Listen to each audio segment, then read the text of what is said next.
thanks very much as well for the invitation to participate in this important forum, where we have the opportunity to share experiences and also to share best practices. I guess for me, the take was that recruitment, especially to do it in a form that's sensitive to differences, is a necessary part to ensure that we have diverse institutions, although necessary, but it's not sufficient. Because we all know that after recruitment, the next step is selection. So the whole focus of my talk deals with the next step. Perhaps just a background. I think South African business schools, just like any other business school around the globe, are struggling with more or less the same challenges. For us, one of the biggest concerns over the past years was the throughput rate of especially first-year students, as well as their academic performance.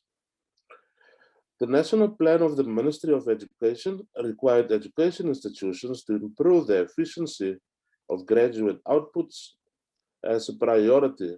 However, a number of years later, some of the annual reports still suggest that the massive investments in higher education system are still to produce better outcomes, relatively speaking, to the investment. Previous studies on academic performance and throughput rates found that the largest student dropout happens in the first year of study. This point has also been confirmed by one of my colleagues, who noted that that dropouts is a great concern for institutions, but also the financial implication to the institution, as well as the financial and psychological implications to the student who fails the first year.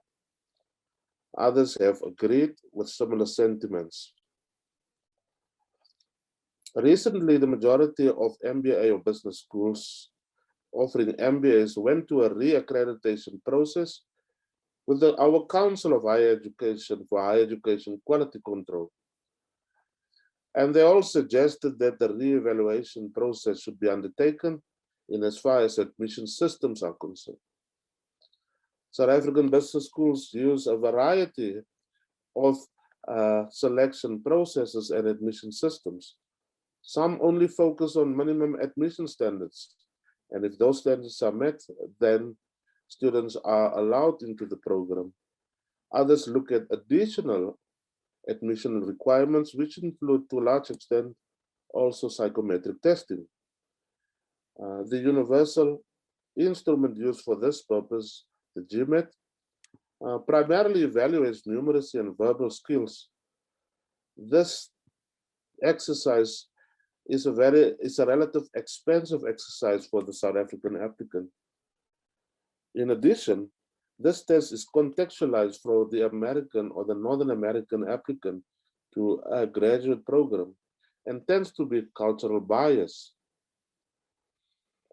If you look at the typical MBA selection process in our country, there's normally an element of a psychometric test, followed by an in-trade test that focus on English proficiency, idea fluency, and aspects of information literacy.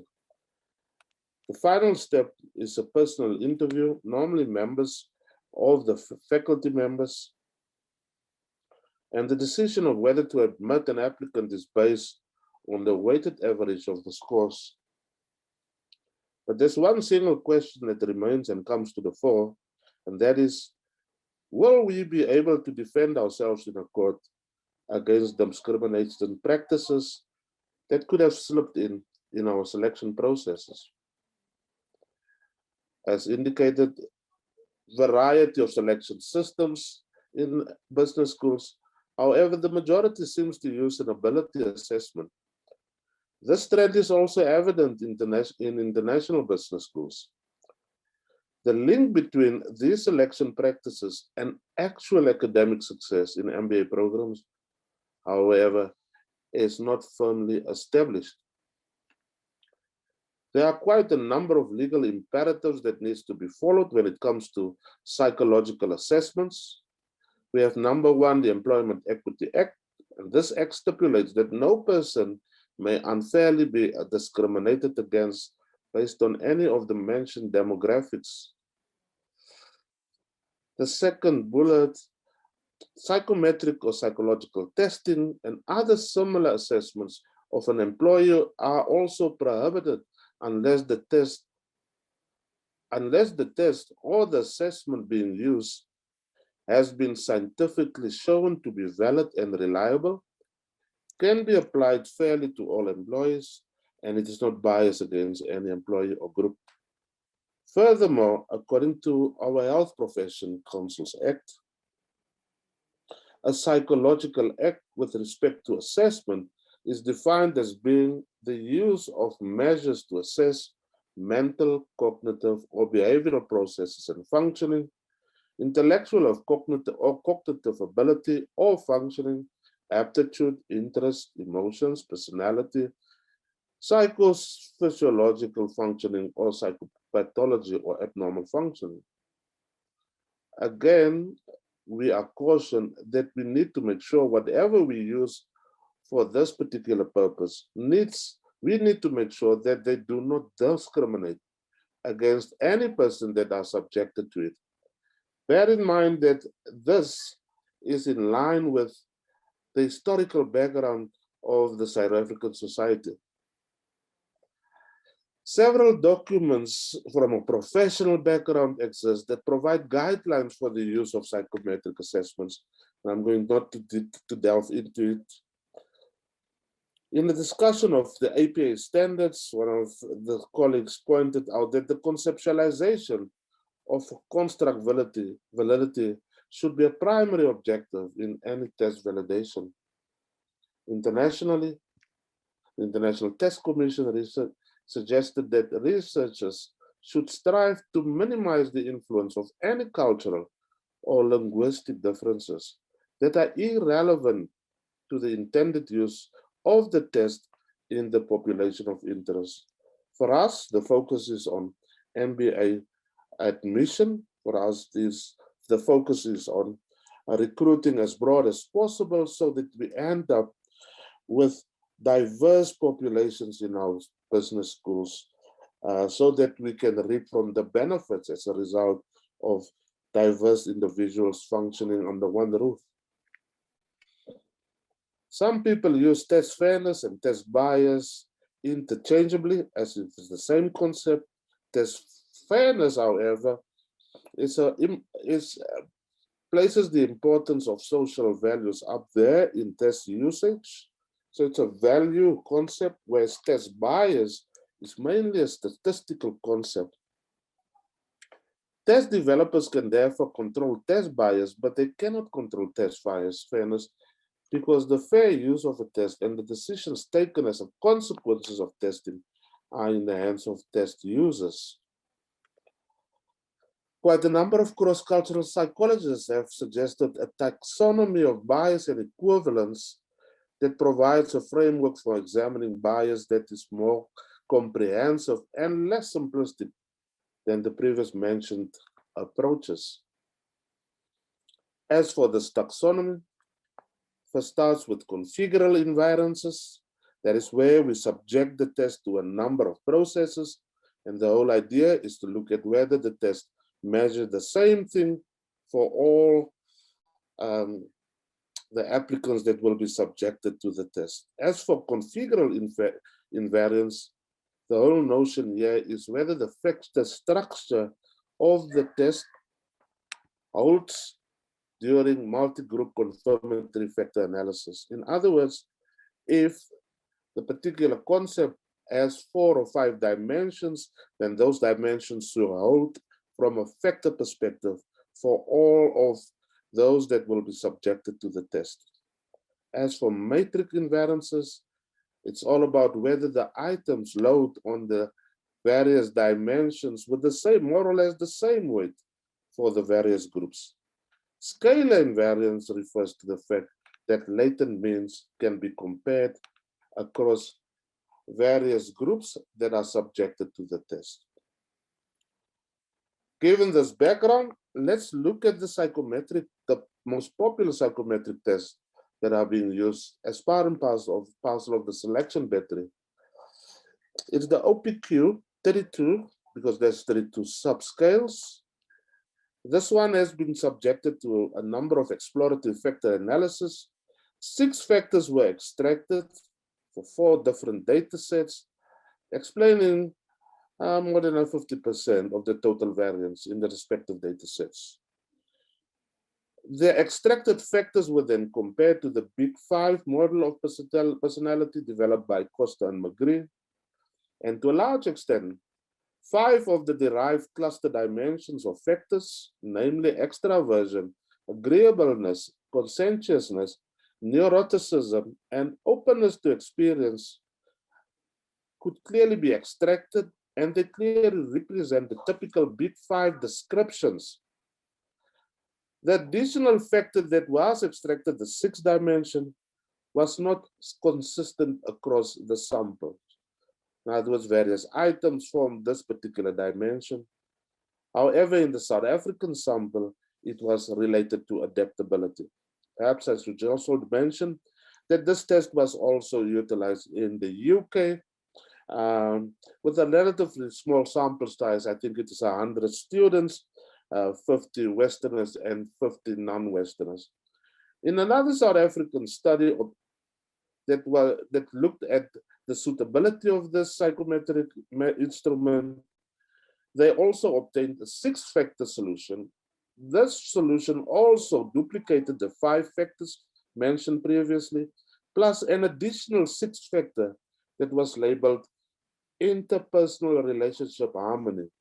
This concept is very close to a very familiar concept in the South African environment referred to as Ubuntu. And Ubuntu means I am because I live and are amongst others. In other words, my being is the result of being amongst others.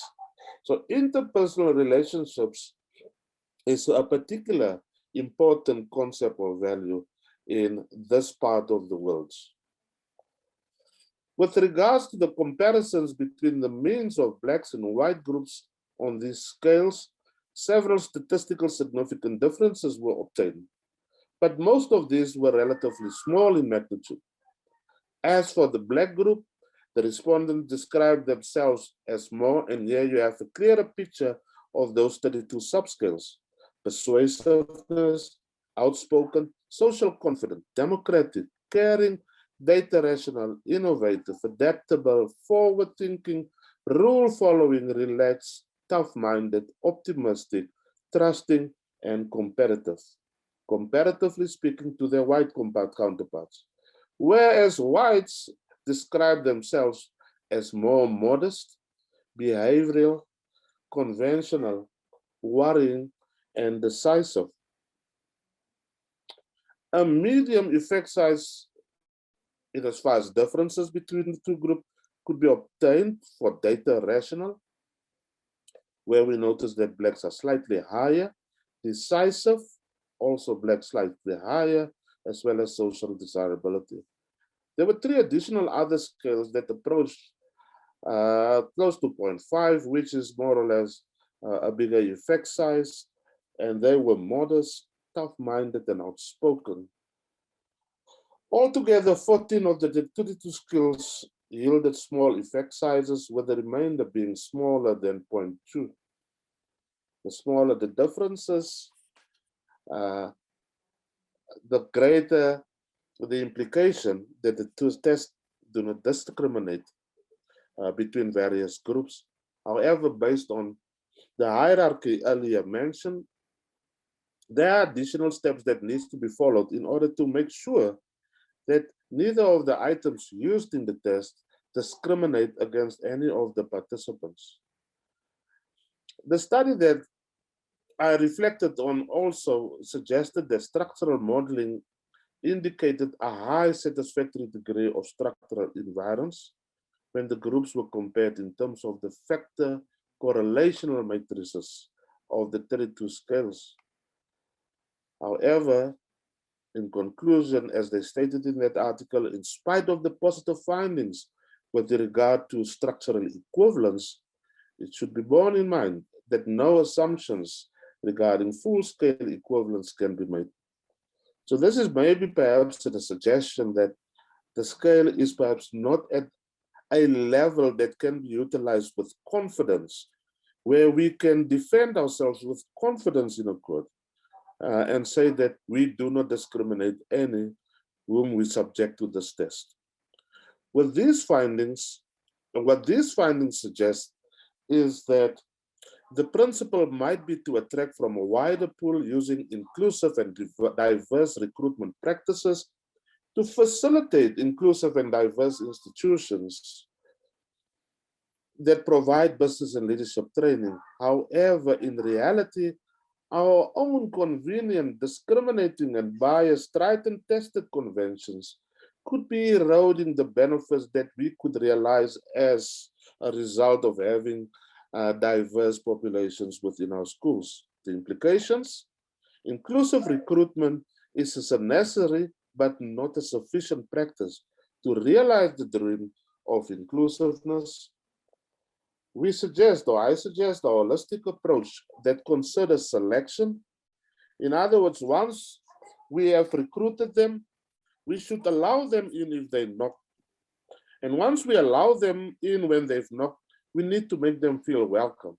So our selection processes, in line with the climate that prevails in our institution, coupled with the culture, should make it possible for these people to flourish.